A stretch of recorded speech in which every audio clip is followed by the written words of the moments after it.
And just like that, I'm back in a flash. A long flash. Yeah, sorry about that. The reason why I disappeared for so long is because I decided to move everything to C++, which, if you know anything about programming, you know it takes a lot of time.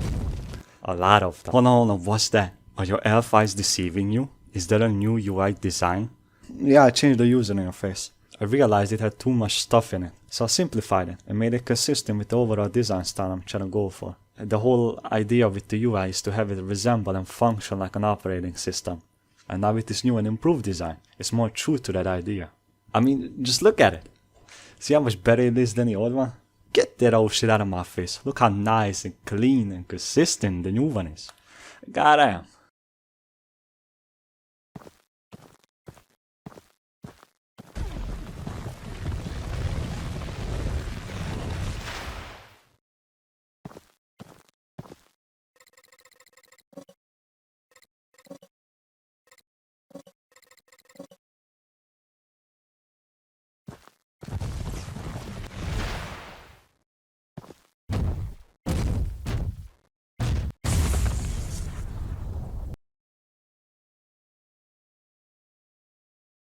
But to the game itself, I added more trail effects, so now it's even more customizable. The new ones are shockwaves,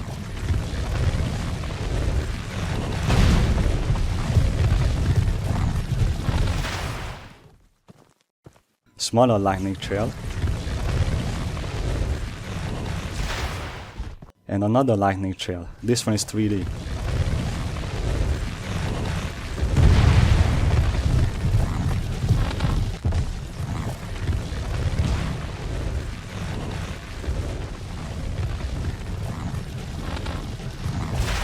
Oh, and a simple trail.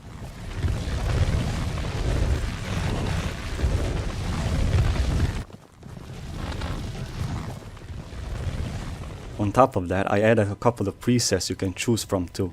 I did take out the inverted lightning colors cause honestly I just didn't like them. But here are all the different presets you can choose from. You have the flash, different versions of the flash. You have the DCEU.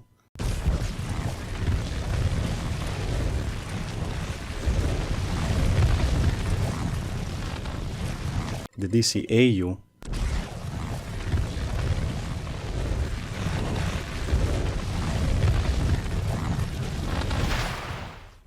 the CW,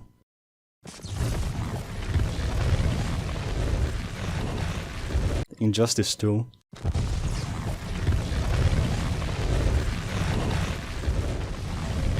and DC Universe Online.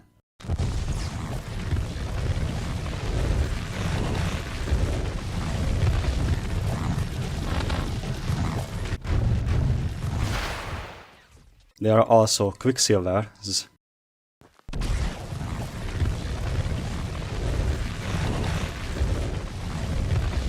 Ben 10,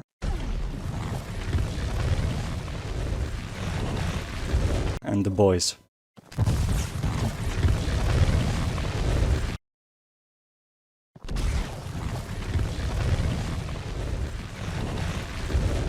And of course you could enable all of them if you wanted to, but be warned, it destroys your FPS like how Mess Stoney destroys a big ass McDonald's. While I was making new stopping animations, I also changed how the stopping actually works.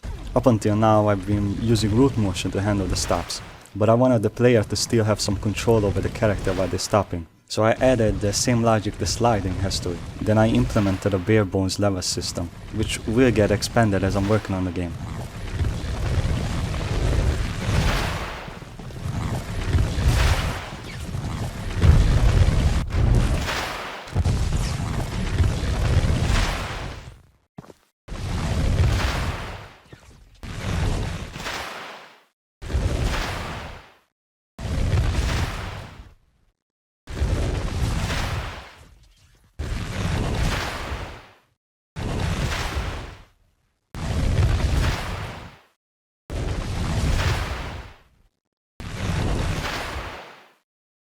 Currently it's like this.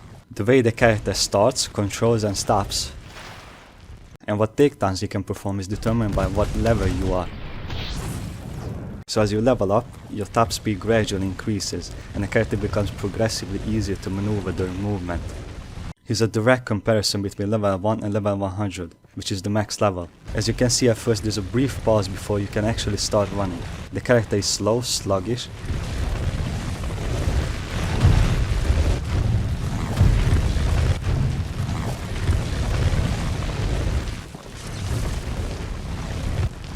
It takes a while before you reach his max speed.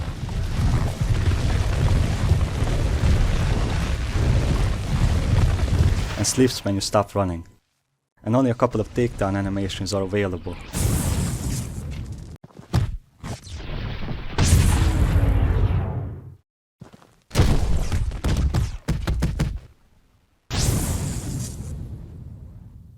But when you have everything maxed out, there's no delay before you can move around. He's more responsive during movement.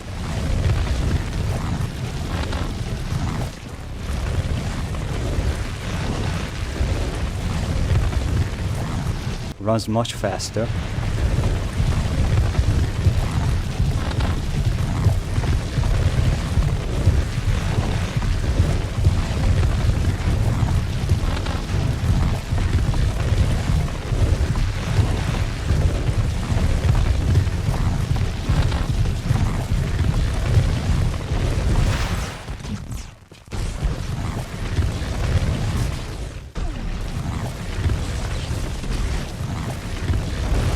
And he stops on a dime, and can perform a lot more takedowns.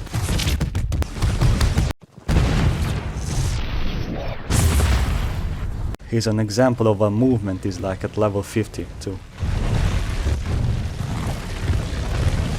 I messed up the math on the speedometer and it didn't show the correct speed that you were going at. I forgot about the Unreal unit to real world metric unit conversion, but now it shows the correct actual real life speed that the character is running at.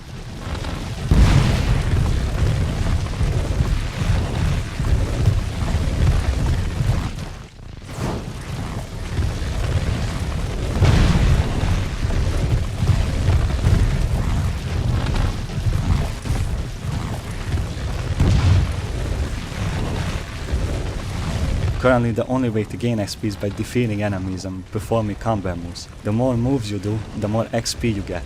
The game rewards and entices you to be more versatile in your gameplay. Risk-reward type shit. But later you'll also get XP from completing missions, challenges, and passing more vehicles at high speeds, much like in Crazy Taxi. While I'm talking about the movement, I also mentioned that I added slope pause to it too. So now when you're going over a hill for example, instead of sticking to the ground, you'll just fall off it like you would in real life, if you were going at high speeds. The movement component detects if there has been a sudden and huge change in elevation. And when it does, it just launches the character up a bit so he starts falling.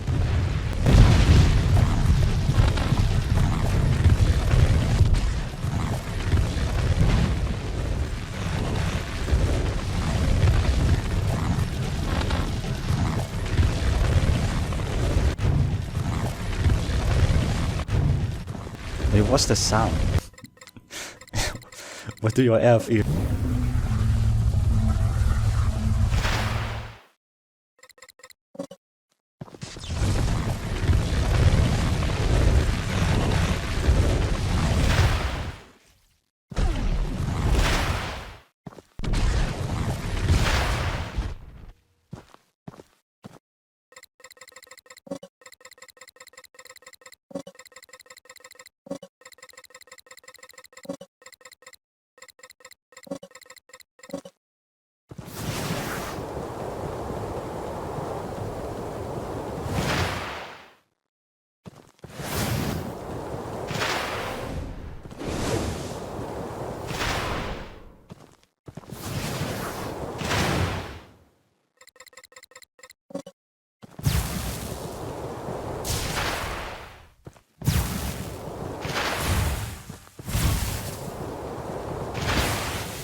There's also a new parkour move called wall jumps.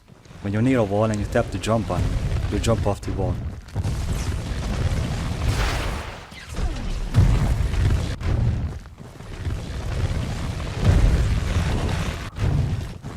Or if you press the attack button during a wall jump and there is an enemy nearby, you perform a Superman punch.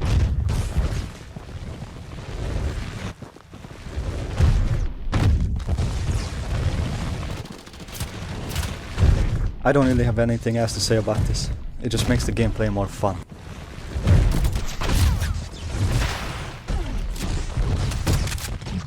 If you press the dash input while looking directly down, you'll dive to the ground. You can also use this move during combat, where it functions as an AoE attack that damages nearby enemies.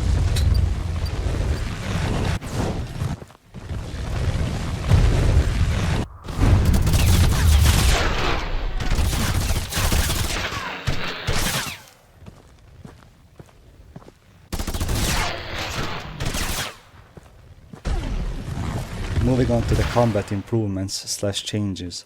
And before you say anything, yes, I have changed enemy models.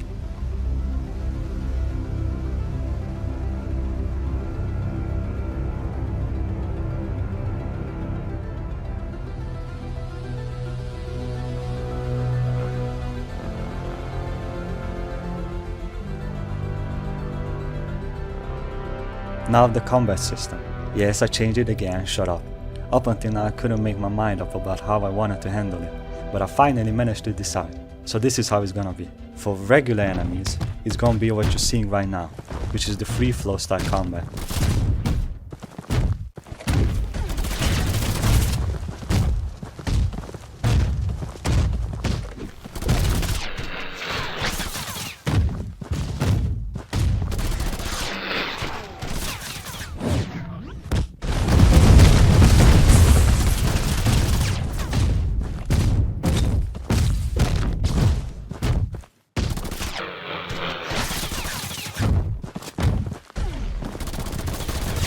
And for the Speedster enemy type, the combat is gonna be a little bit different. The style is gonna be much more akin to what you see in Dragon Ball Xenoverse 2. Fast-paced, high combos, flash animations, that kind of stuff. I'm gonna repurpose the animations I made not that long ago for this combat. And if you try and run away from them, they'll of course chase after you, and you get another type of combat, where you'll be able to attack and move around at the same time, so you can aim your attacks. You will also be able to pick up and shoot guns. So yeah, the combat is gonna be badass as shit. You remember how earlier I said that you can level up by defeating enemies? Well, allow me to elaborate on that. After each fight you receive a certain amount of XP. How much? That depends on your playstyle. The game encourages you to add more variety to your combat. Here are the stats. Your basic hits will get you 10 XP each time you land them. And also the AoE will get you the same amount per enemy hit. From beatdown hits and the simple grab throw and the air slam, you'll get 15. Attacking from a wall jump and spin throwing on an enemy will get you 25. From grab hits, only 5. From killing an enemy entirely depends on how you kill them. If you simply punch them, you only get 25. But if you complete a beatdown, you'll get 30. And if you use an ability, you get 50, no cent, per enemy killed. And lastly, after each successful takedown, you also get 50. And of course all of these numbers are multiplied by whatever your current combo is, if and only if you're in combat flow. As I said before, the takedowns you can perform is determined by your current level. That is to say, when you're lower than 41, you can only do the shadow boxing, sonic pound, and boots up takedowns. If you're higher than 41 but lower than 67, then you can do the previous 3 and lightning strikes and stop motion. If you're higher than 67 but lower than 100, you can also do the fists of fury and terminal velocity. Moving on, I updated the warp ability too. So now the camera won't follow the character while he's moving from enemy to enemy, and added this lightning trail effect to it.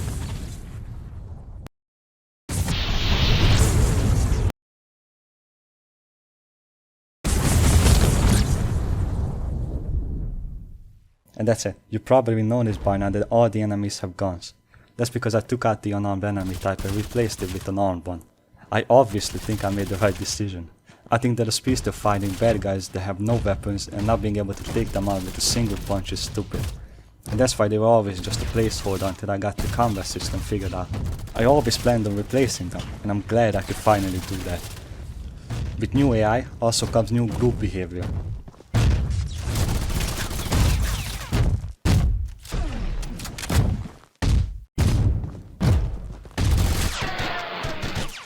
My AI director is using the same token system that Insomniac uses for their Spider-Man games. Pretty much every single game that has a combat system uses something like this for their AIs nowadays.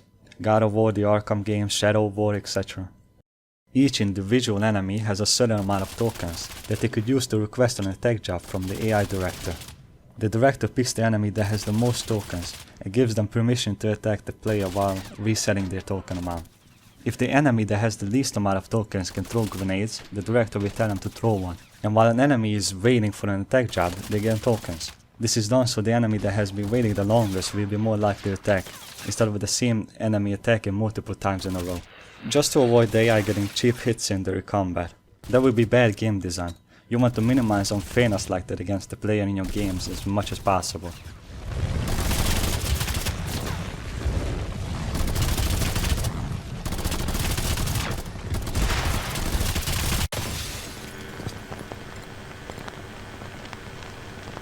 And lastly, I completely redone the grab system. Now you can grab enemies at any time. Previously you could only grab them when your combo meter was full.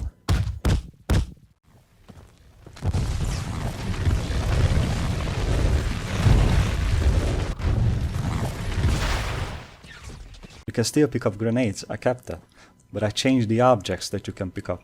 Previously you could only grab specific tiny objects, but this new system allows for a bigger and more versatile set of grabbable objects. Now all I have to do is tag an object in the map, and the player will know that he can pick that specific object up.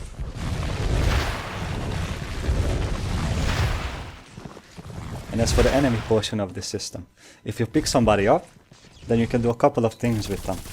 If you change your mind, you can let them go, but just because you did, don't assume that they also changed their minds.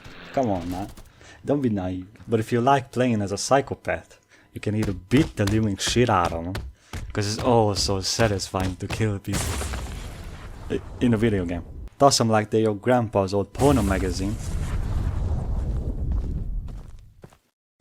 Send them off to hell. Or play some Beyblade with them.